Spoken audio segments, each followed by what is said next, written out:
this is my ministry. If you got to know me, the greatest gift that God has given me is the ability to take what is confusing to you and show you the pathway to clarity. In all these years of working with human behavior, and I love it when someone looks at me, Anthony, and they go, well, I bet you never dealt with this one before. And they don't realize what they're saying to me. I've probably dealt with 50, 100 times with other people. You can't throw anything at me that I haven't been able to help people get to the other side. You're listening to the Rich State of Mind Show, the podcast made to make you the total package in the entrepreneurial world and give you what we call a rich state of mind. If you are here looking to learn about real estate investing, marketing, elevating your business, and developing your mindset to get to the next level, then you are at the right place. Stay tuned and be sure to join our community on richstateofmind.com. Now here's your host, Anthony Ritchie.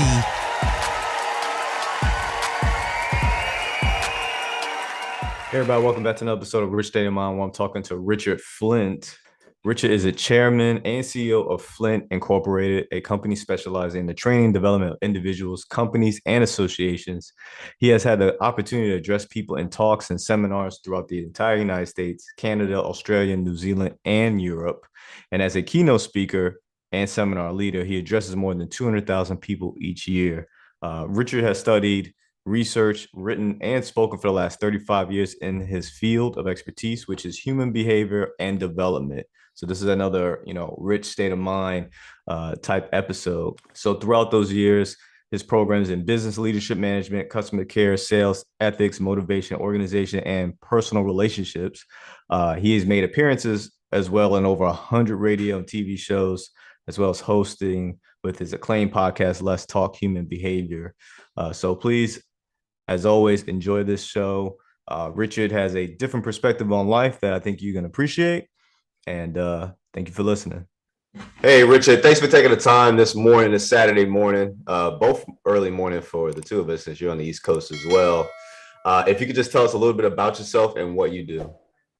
Anthony, first of all, thank you very much for allowing me to have this opportunity with you. Right now in my life, I wear 4 hats. I speak to conventions all over the world, which COVID has played a big part in what's happening with that.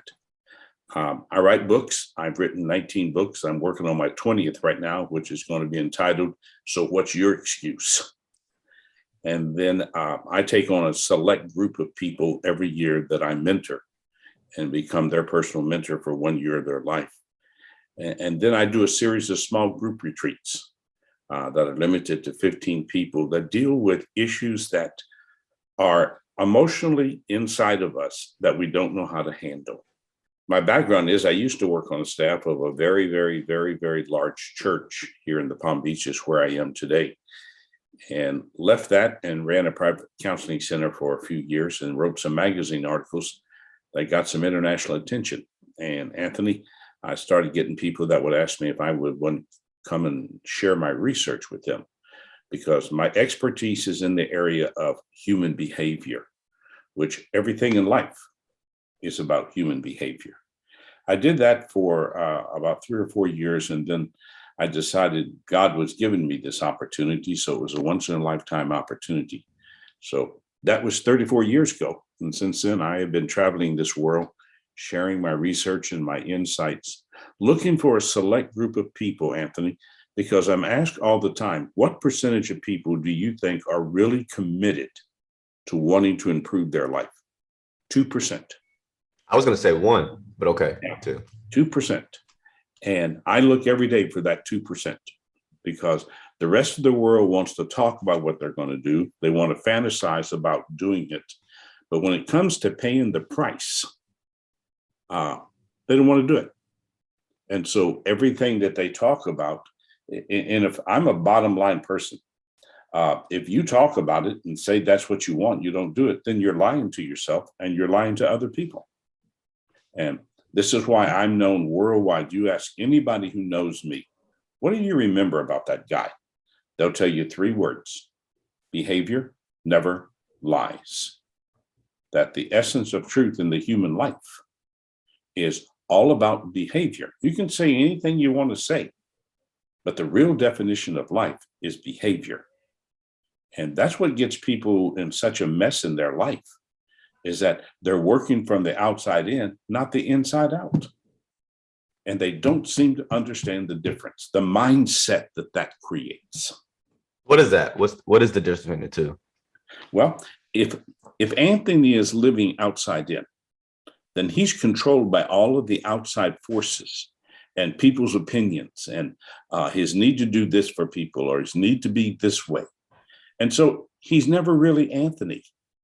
He's a creation of what other people have made him into that he has accepted. But if I'm living from the inside out, then Anthony, I'm me.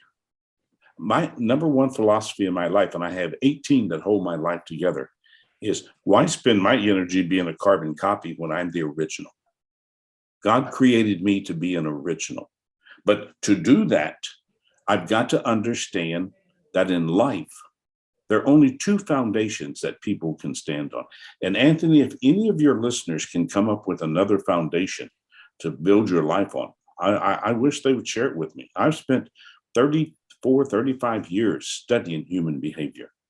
And we have one foundation that's based in belief, trust, and faith.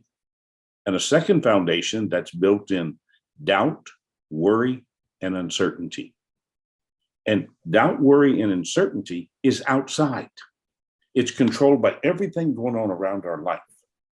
And then belief, trust, and faith is controlled by the inside of us. And it's a constant battle in people's lives. You know, I read a little bit about, was doing some research on you and your podcast. And I know that there are several people who listen to your podcast who are in the world of real estate investing. And I've done a tremendous amount of speaking in that world. And what I've found is that in that world, people come into it because they're curious.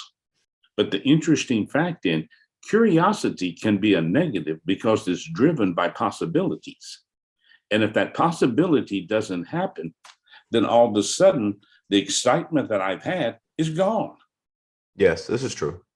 But if I'm inside and I'm standing on that foundation of belief, trust, and faith, then I'm driven by the purpose that I feel I have for my life. And I'm not curious, I'm committed. And commitment creates clarity, calmness, and confidence to go and achieve what you're looking for. To me, people live outside in, not inside out. And the 2% are the inside out people, Anthony. How would somebody identify what to be really committed to? That sounds like something that can't be, that's not authentic. It sounds like something that you have to really be attached to in order for it to drive you for years on, for 35 years, right? Yeah. Well, I put my life every year. I disappear in October for a weekend. No one knows where I am in the world except Karen. And I go away and I ask myself 4 questions of commitment. Number 1, what do I really want? It's not what do I want. I mean, what do I want is too shallow. But what do I really want for my life? Am I going to be honest with myself? Am I going to play games with myself? What do I really want? And when I can answer that question, Anthony, it gives me a purpose. And a purpose, if I define it just in everyday terms, is an understanding of why I do what I do. And I don't meet a lot of people who are really clear on their purpose. The second question is, why do I really want this? I mean, if you're going to invest your life in doing what Anthony is doing, why do you really want to do this? And what that does is it begins to strengthen my foundation. And it gives me a point of clarity so that when the terrain shifts or when things come at me that I'm really not prepared for, or things get a little tough, I'm not going to run away. And then the next 2 questions are all about looking at your life and the level of commitment. You know, what price am I willing to pay to achieve this? With everything in life, there's a price tag. Yeah. And you've been there. I've been there. Probably 99% of your listeners have been there, where you reach a place in your life where all of a sudden you got to make a decision. And that decision may not be uncomfortable because it means you're going to have to make shifts in your life. Yes. You're going to have to change. And every time you take a step into change, if it's based in those first two questions, then you're creating improvement. The number one reason people fear change, Anthony, is because it takes them out of their comfort zone. And so, am I willing to pay that price? And then the real question of commitment, number 4. What behaviors will I have to improve to allow me to achieve this? You know, I talk to so many people on a daily basis who want to talk to me about, I want to clean my life up. I want to get my life under control. And I want to learn what it means to really have a pathway to success. And so one of the first things I ask them, what are you doing now that you think is causing you not to have the success you want? What behaviors? I mean, do you procrastinate? Are you disorganized? Can you not focus? Are you not willing to study? Are you not willing to implement? What are you doing with your life that's holding you a hostage? And man, when we get into those discussions, it becomes very clear that your behavior in life is either designed, and you design your life. And I want everyone that's listening to hear this. Anything you do with your life, you have to give yourself permission to do it. It's not going to just happen. You have to give yourself permission to do it. And so when it comes to committing your life to this, what are the behaviors you need to improve so that you can have it? We mess our life up not from what we think, but because we let the emotions of our life overwhelm us. And you and I either live from our emotions up or our mind down. And there's so many people in life who live from their emotions up, and that costs them what they want for their life. You spoke earlier about, if you want to make a change, you have to identify sacrifice or what you're willing to sacrifice. And also, the other thing is that with that change, what behavior do you have to improve? Those are two big humps for a lot of people, including even myself and some of the people I'm very close with, because then you have to be truthful with yourself. What am I doing that is wrong? Some people don't like to reflect because it's they don't even like be told by other people what they're doing, let alone tell themselves. And then the sacrifice, sometimes that sacrifice means something that they may not be willing to give up. But I always ask myself, or like I always even ask my son, how bad do you want it? If you want it bad enough, you make the sacrifice. Personally, for me, I give you a scenario. I'm at a crossroads right now. I don't know if I said it earlier before we started recording, but I'm active duty Navy. And so I'm at a crossroads right now where it's stay in the Navy or get out and be able to spend more time with my family and still be able to provide and everything like that. But staying in the Navy would be like for my own glory, right? For my own goals, personal goals. But getting out would mean also spending more time with my family and still being able to provide in a actually probably better way. And so it's like that sacrifice and that change of behavior, that improvement, and the comfortability of the military, right? Pretty much when you get in the military, as long as you do what you're supposed to do, you're good for 20 years. And everybody kind of knows that. And so getting out of that is like scary as well. What do you what would help people kind of get over that? Do they need a mentor, maybe someone like you, and maybe an accountability partner to help them get over that hump, that realization? Because I don't see everybody kind of getting through this on their own. No, and Anthony, that's it. And something you said earlier is so important. One of the things I learned when I was doing in the world of doing counseling is that most people want honesty as long as it's not honest. And I would have people who would come to me, and what they were wanting me to do was to agree with them.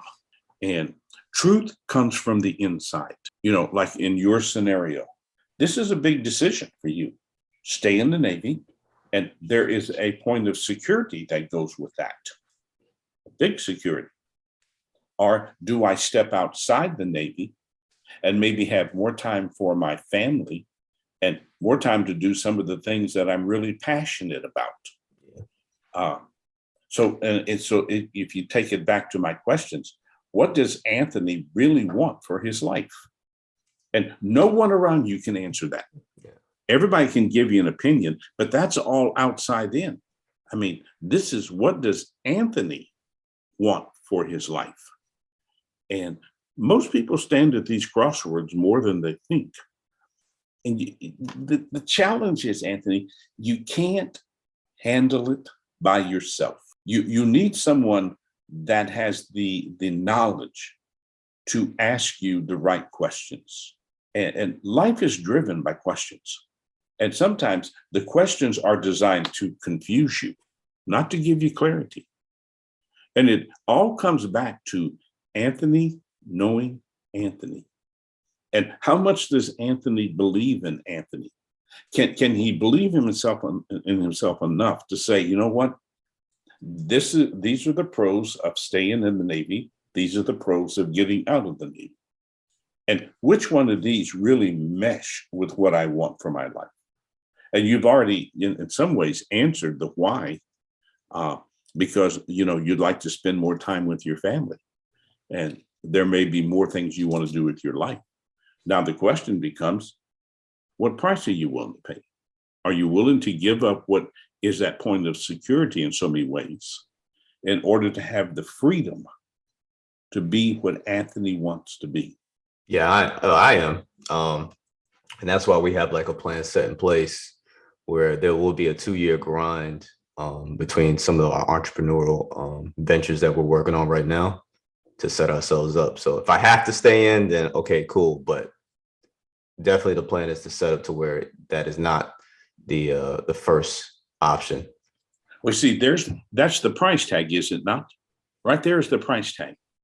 Okay, I've got a plan, but in order to implement the plan that I want, then I may have to commit myself to 2 years. But at the end of 2 years, with everything we're doing, then that will open up the pathway to become the entrepreneur that I want to become. Or do I cut it short right now and just walk away from it? Oh no. Because now it's now I see it. Well, so there's a couple of things that's happening right now that I'm not gonna say there's no going back, but it's like, hey, I've already peeked behind the door. I gotta open the door all the way now.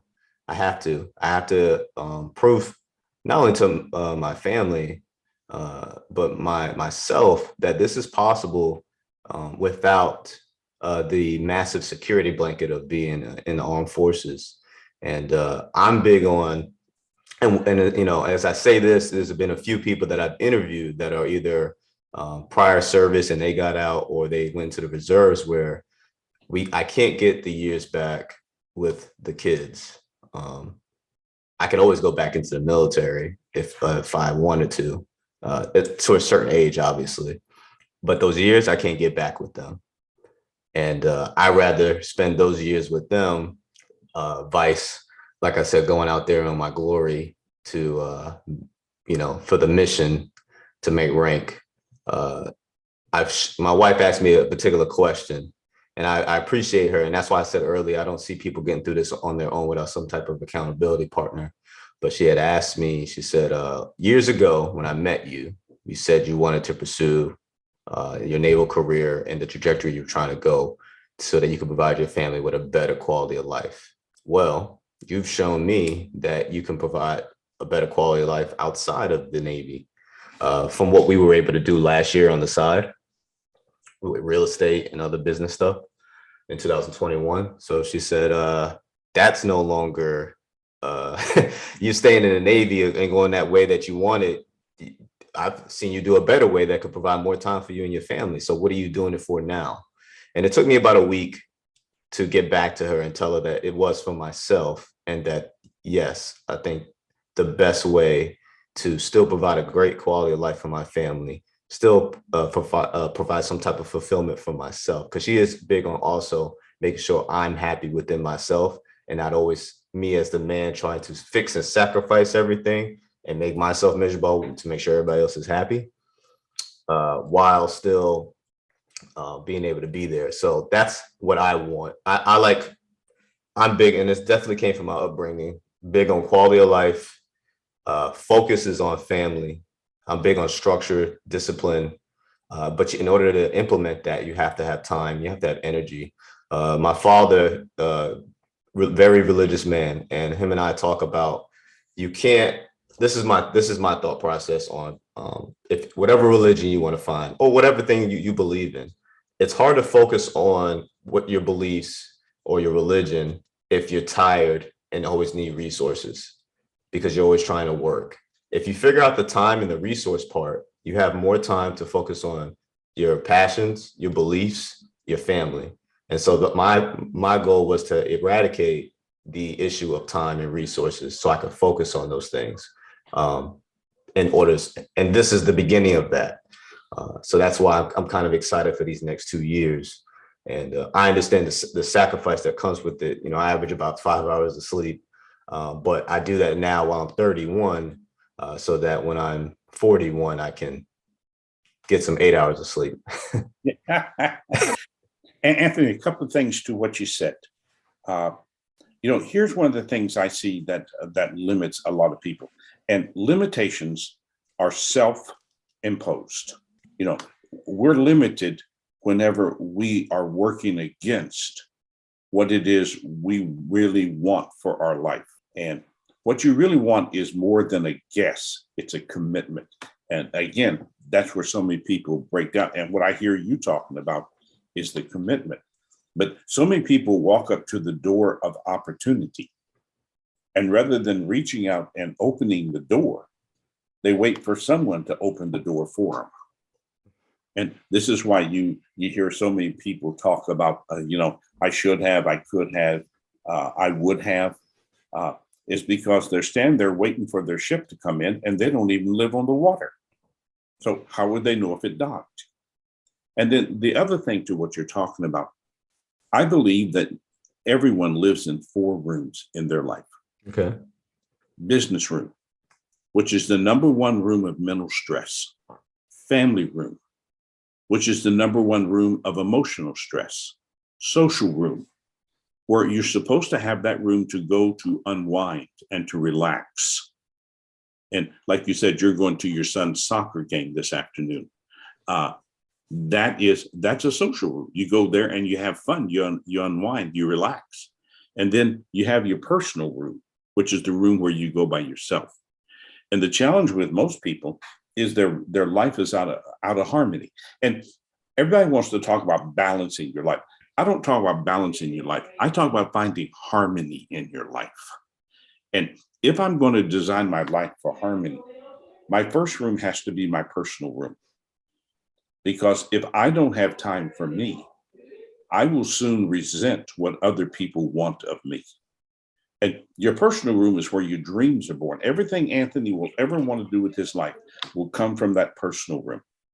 And then as it takes structure there, he comes out of that personal room and he can share that with other people. Now, it doesn't mean that everyone's always going to accept what you want for your life, but it's your life.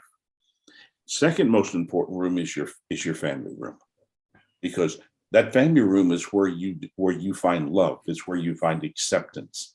It's where, when you have that right partner in your life, you build your life together. When I on the church staff, I used to do a lot of the weddings. Yeah. And I would never use the term that for 2 people to become one, because if you and your wife became one of you would have to absorb the other. It's a world of partnership.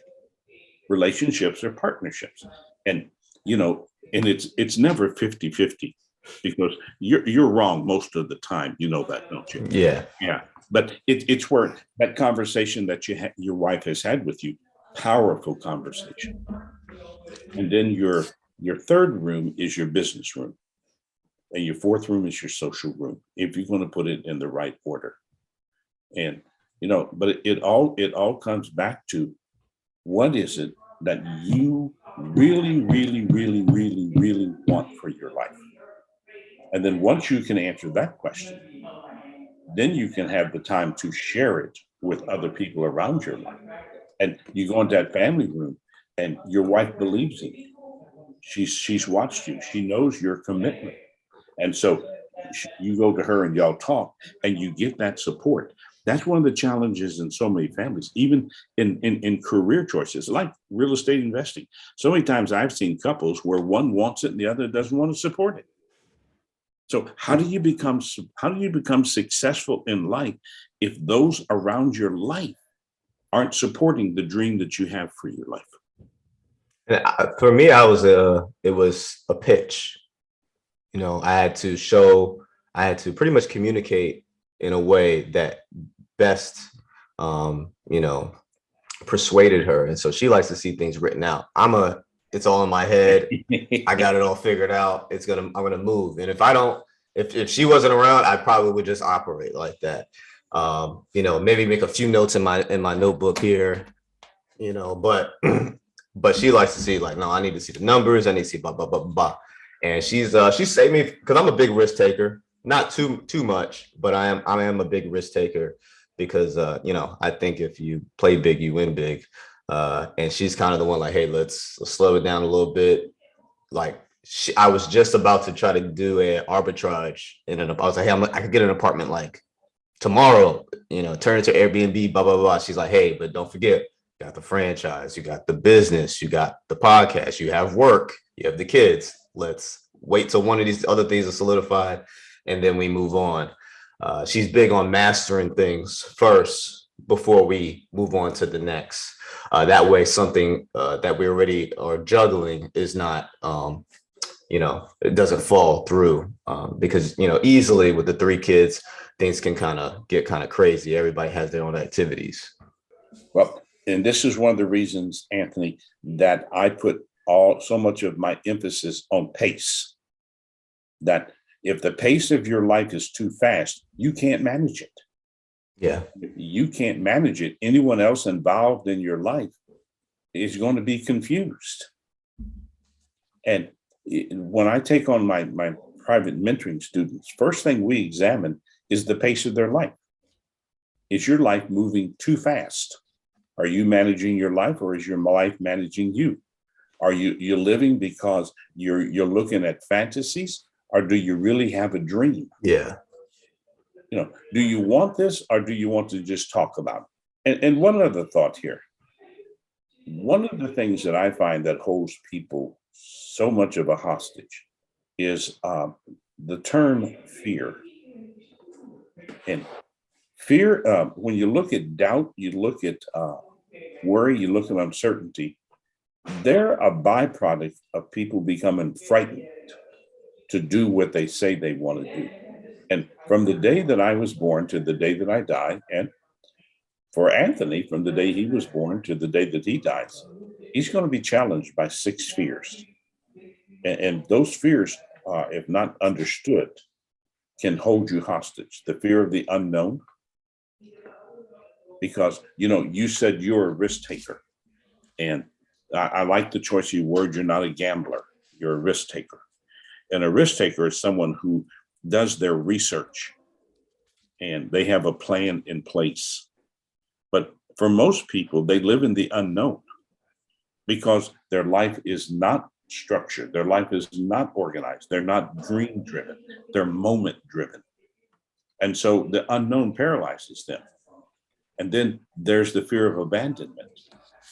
If I do what I know I need to do, I may lose somebody out of my life. Yeah, that's huge. That's huge, yeah. Man. And I see this, and I used to do a lot of marriage counseling, and you'd see people who would stay in an unhealthy word marriage for the fear of not having anybody in their life. And then there's the fear of failure. And failure for a lot of people is huge. If someone has failed and never faced it, they can't understand what failure is. And Anthony, I use one word to define failure: fertilizer. Okay, why? Failure is fertilizer. The purpose of fertilizer is to prepare for growth. Okay. I like that. Yeah. And Failure prepares for growth. yeah, and failure is simply an opportunity, is a step I took that didn't work. And I believe that all emotions travel in threes. And one of the great damages we've done is we've taught you're either successful or a failure. No, there's another word, and the word is defeat. Defeat is when you give up. Failure is when something didn't work. Success is learning to put one foot in front of the other. And then there's the fear of rejection. People may not like me. That's all outside in living. And then what we've been talking about, the fear of loss. And then the number one with young people today, Anthony, and it's huge, the fear of success. Why would they be afraid of that? Yeah, kids today are not taught success. And this is one of the challenges that we have today. Parents sometimes can do too much for their kids. And if kids are not taught to be accountable for their life and that someone's always going to rescue them, then they walk out just expecting things to be handed to them. When I was 16 years of age, my adopted parents gave me a suitcase and left me on a street corner in Ardmore, Oklahoma. And from the age of 16 to today, what I am in my life, I have created, not without struggle, because I had to spend a lot of time working through my fear, my doubt, my worry, my uncertainty to get to the place today where I am probably one of the most self-confident people you'll ever meet in your life. And that confidence is because I've looked at life and I've lived life and I've learned how to live from the inside out and have that belief in me and the trust in me and the faith in me, because I think I'm exactly in my life where I'm supposed to be. I'm doing exactly with my life what God wants me to do. And every day, and if you can see this on my screen up here, I have this little Post-it note and I live by this. It has this on it. Today, somebody's going to need me. And every day of my life, I find that to be true. And by the way, just between you and I, some days I'm the person who needs me. It's not always someone outside. Yeah. But, fear can hold people hostage if they let it turn to fright. And there's a difference between fear and being frightened. And that difference is the foundation.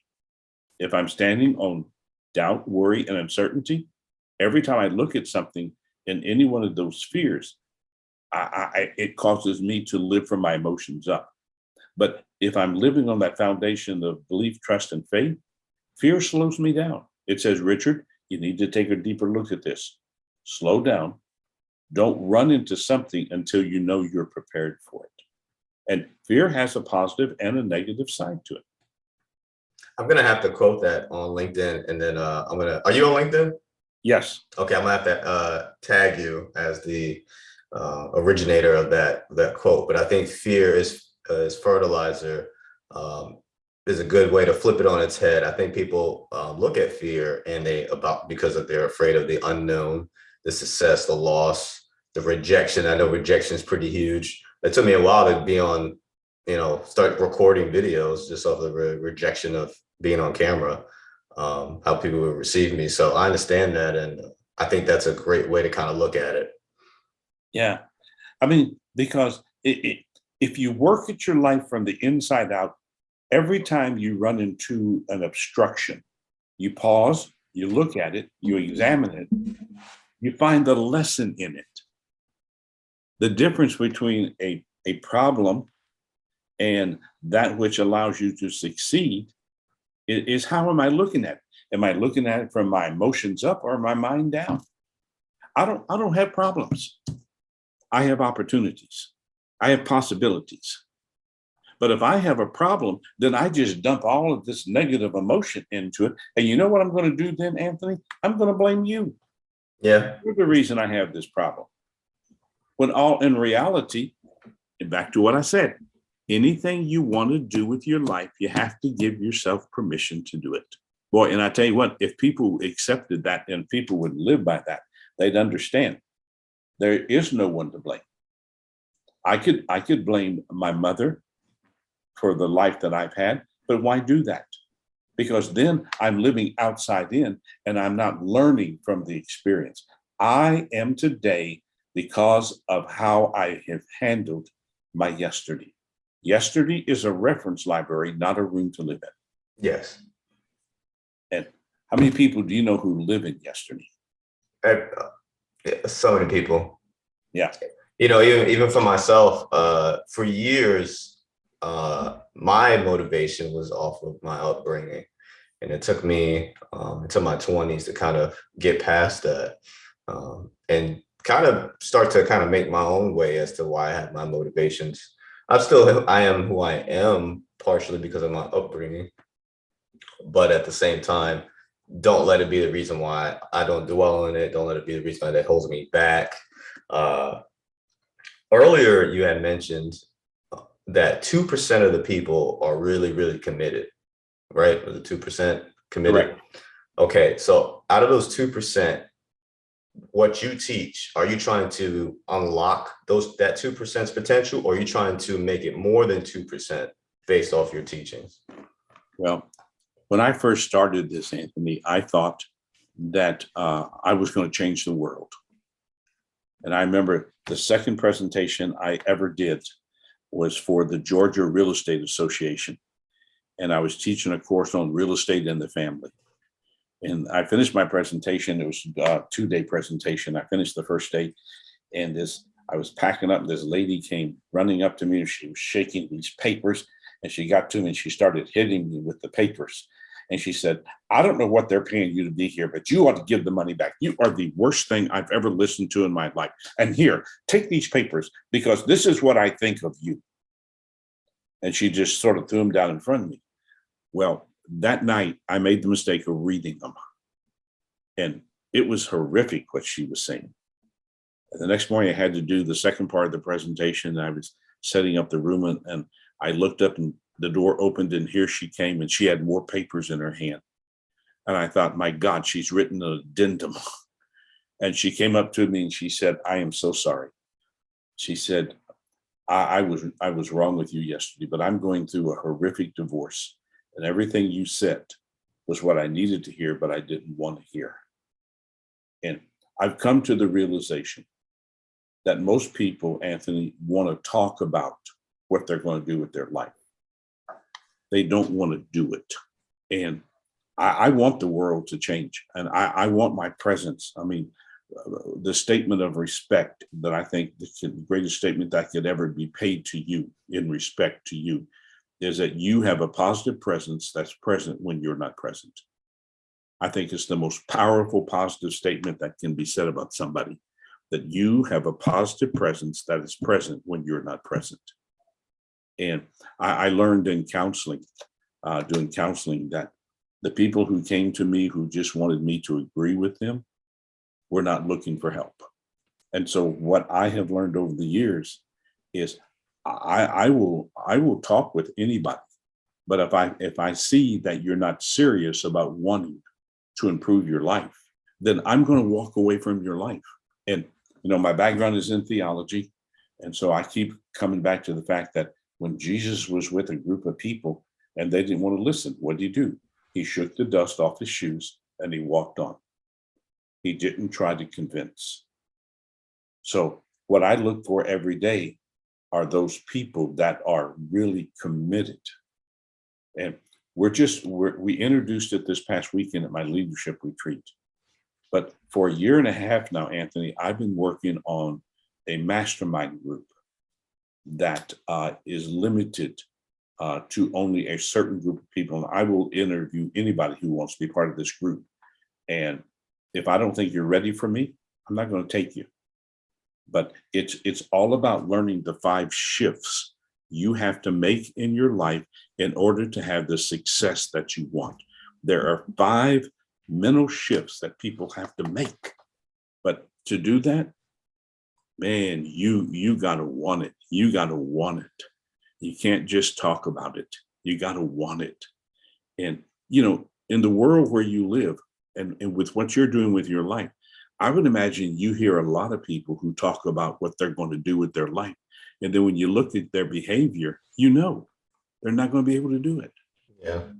Behavior never lies. And this is why I used to do one giant conference a year. We do it in July called Star Maker. And we'd have 200 or 300 people there. But I quit doing that this last year because God put it on my heart that, Richard, what you need to do is you need to find these 2%. And you need to help them learn how to open their life to achieve even more. Because the more you want to do with your life, Anthony, the fewer people you can have in your life. And that's one of the most frightening aspects of growth. And we just finished our leadership retreat. And you and I were talking before we came on the air that our next one is in September. And it's going to be on controlling your procrastination habit, because that is one of the biggest stumbling blocks in people's lives, is they create a life that is limited by procrastination rather than learning the freedom that goes with completing. Procrastination is a silent success killer, and it can kill people's success journey. And we're going to be September 22 to 25 here in West Palm Beach, Florida. That's where we're going to hold it. And it's limited to 15 people. We only take 15 at a time. And it's a tremendous amount of discussion and learning from everybody. The greatest way I could learn from you is to sit back and ask you questions and learn about you from the answer to the questions. And that's what our small groups are. They're about learning from each other. But I am committed, and I'm passionate about this, about finding that 2% and allowing them to see that the world that they live in is bigger than where they're standing, and to prepare them from the inside out to be able to find that success that is there for their life. Most people live less than what they're capable of living. And that's what I wanted to ask you. I always ask everybody, what is your rich state of mind? What is your passion? You just said what your passion is, but why is that your biggest passion? You've been doing this for 35 years. Why? Because, and I hope your people understand this, because this is my ministry. If you got to know me, the greatest gift that God has given me is the ability to take what is confusing to you and show you the pathway to clarity. In all these years of working with human behavior, and I love it when someone looks at me and they go, well, I bet you never dealt with this one before. And they don't realize what they're saying to me. I've probably dealt with 50, 100 times with other people. You can't throw anything at me that I haven't been able to help people get to the other side. And this is my ministry. This is what I'm supposed to do. And I live every day through all the different things we do. We do a Friday open mic, 10 a.m. every Friday morning, where people can come and we have a question for the week. And we deal with that question. Our small group retreats, my personal mentoring, and this new mastermind group that we've opened up. I am so excited about this mastermind group, Anthony, because I've taken life after life after life and examined what has held them back in their business success. And what I found is that they don't understand the 5 shifts they've got to make in their life to really become successful. And this mastermind group is not for the faint of heart, because I tell people I'm the toughest person you can ever have in your life, because you're not going to play any games with me. I've heard all the games, and you're not going to play games with me. And I'm not afraid to call you out. And if it makes you angry, that's not my issue. That's yours. Yeah. I'm here to help people find the freedom that their life is offering them. And then also, where can people find you? Well, my website is Richard Flint. It's Flint, richardflint.com. And if you'd like to know more about our mastermind group, which we haven't publicized yet, you would just go to richard@richardflint.com. Send me an email, and I'll show you where you can get to learn about this, and then we'll schedule a call and we'll talk about it. That's awesome. I've really enjoyed my time with you on here, Richard. Had the opportunity to share a little bit about myself. Hopefully somebody can listen to, what we've said between the two of us, can apply it to their lives and either reach out to you, or maybe they can send my fix it themselves, at least start on the right path. We said some very key things and I took some notes along the way. So I'll definitely be trying to apply those as well. It's been an honor. I really appreciate you having you up here. I'm glad I looked on my pod booker and I saw your message, Richard, because I was like, this is exactly what I want to talk about. So things worked out for a reason. God looked out for this one. Yeah. One last thought for you people. And this is the one that gets me in the biggest trouble, Anthony, because people fight this. You are exactly in your life where you want to be. No, you're right. Yep. If you don't like it, who's the only person who can do anything about it? You. Yeah. Because everything you do with your life, you give yourself permission to do it. Please, if you have any interest in our upcoming procrastination retreat in September or our mastermind group, reach out to me, richard@richardflint.com. So thank you so much. All right. You have a good day and enjoy your son's soccer game this afternoon. Thank you. Fun.